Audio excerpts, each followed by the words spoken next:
Assalamualaikum warahmatullahi wabarakatuh. Nama saya Diah Indah Widya.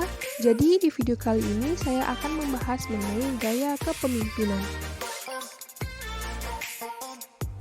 Sebelumnya kita akan melihat terlebih dahulu sebenarnya apa sih kepemimpinan itu? Nah, kepemimpinan merupakan sebuah kemampuan yang dimiliki oleh seseorang yang mampu mempengaruhi orang lain untuk mencapai tujuan tertentu. Jadi, seorang pemimpin itu wajib mempunyai kemampuan untuk mempengaruhi sekelompok orang ataupun sekelompok pihak.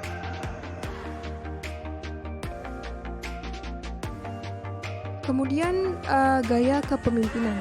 Gaya kepemimpinan ini merupakan cara yang khas yang digunakan pemimpin untuk mempengaruhi para pengikutnya. Gaya kepemimpinan ini mengacu pada perilaku karakteristik pemimpin saat mengarahkan atau mengelola sekelompok orang. Lalu terdapat juga teori gaya kepemimpinan. Nah, pada dasarnya, gaya kepemimpinan itu memiliki 3 teori. Yang pertama adalah teori genetis ataupun teori berdasarkan keturunan. Yang pada intinya, teori ini mengatakan bahwa leaders are born and not made. Artinya, pemimpin itu dilahirkan atau berdasarkan bakat dan bukannya dibuat. Para penganut teori ini mengetengahkan pendapatnya bahwa seorang pemimpin itu akan menjadi pemimpin karena ia telah dilahirkan dengan bakat kepemimpinannya. Lalu yang kedua adalah teori sosial. Nah, teori ini menyatakan bahwa leaders are made and not born. Pemimpin itu dibuat atau dididik dan bukannya kodrati. Jadi, teori ini merupakan kebalikan dari teori yang pertama, yaitu teori genetis. Para penganut teori ini berpendapat bahwa setiap orang dapat menjadi pemimpin apabila diberikan pendidikan dan pengalaman yang cukup. Lalu teori yang terakhir adalah teori ekologis. Pada intinya, teori ini menyatakan bahwa seorang hanya akan berhasil menjadi pemimpin yang baik apabila ia telah memiliki bakat kepemimpinan, lalu bakat tersebut dikembangkan melalui pendidikan yang teratur dan pengalaman yang memungkinkan untuk dikembangkan lebih lanjut. Teori ini mengembangkan segi-segi positif dari kedua teori yang tadi, sehingga dapat dikatakan bahwa teori ini merupakan teori yang paling mendekati dengan kebenaran.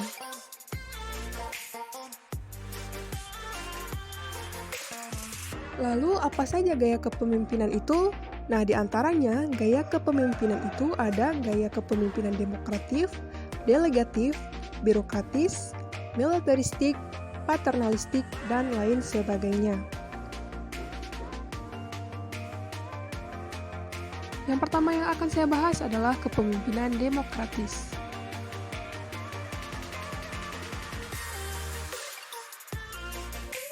Gaya kepemimpinan demokratis adalah gaya kepemimpinan yang tidak menunjukkan hierarki. Pemimpin yang menggunakan gaya ini membuka kesempatan sama besar bagi para anggota tim untuk berpartisipasi lebih aktif dalam mengambil keputusan. Sudarwan mengatakan bahwa inti demokrasi adalah keterbukaan dan keinginan memposisikan pekerjaan dari, oleh, dan untuk bersama. Pemimpin yang demokratis berusaha lebih banyak melibatkan anggota kelompoknya dalam mencapai tujuan-tujuan. Selanjutnya adalah kepemimpinan delegatif.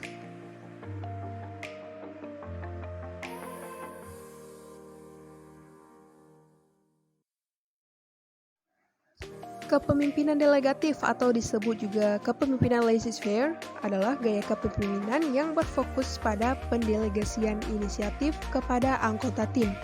Hal ini dapat menjadi strategi yang sukses apabila anggota timnya mampu bertanggung jawab, kompeten, dan lebih suka terlibat dalam pekerjaan individu. Namun, ketidaksepakatan antara anggota tim dapat memecah kelompok, menyebabkan motivasi yang buruk dan moral yang rendah. Selanjutnya adalah kepemimpinan birokratis. Kepemimpinan birokratis yaitu perilaku pemimpin yang ditandai dengan adanya ketaatan pelaksanaan suatu prosedur yang telah berlaku untuk pemimpin dan anak buahnya. Pemimpin yang birokratis secara umum akan membuat segala keputusan itu berdasarkan dari aturan yang telah berlaku dan tidak ada lagi fleksibilitas. Lalu kepemimpinan militeristik.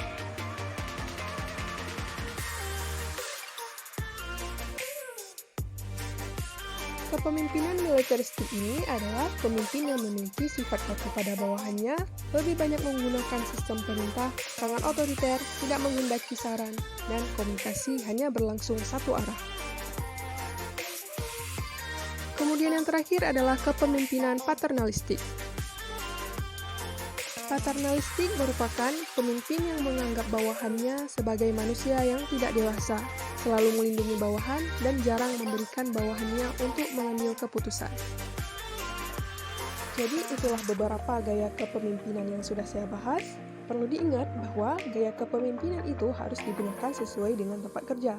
Perlu dilihat dulu orang-orang yang dipimpin, karena tidak semua gaya kepemimpinan itu tepat untuk tim yang dipimpin.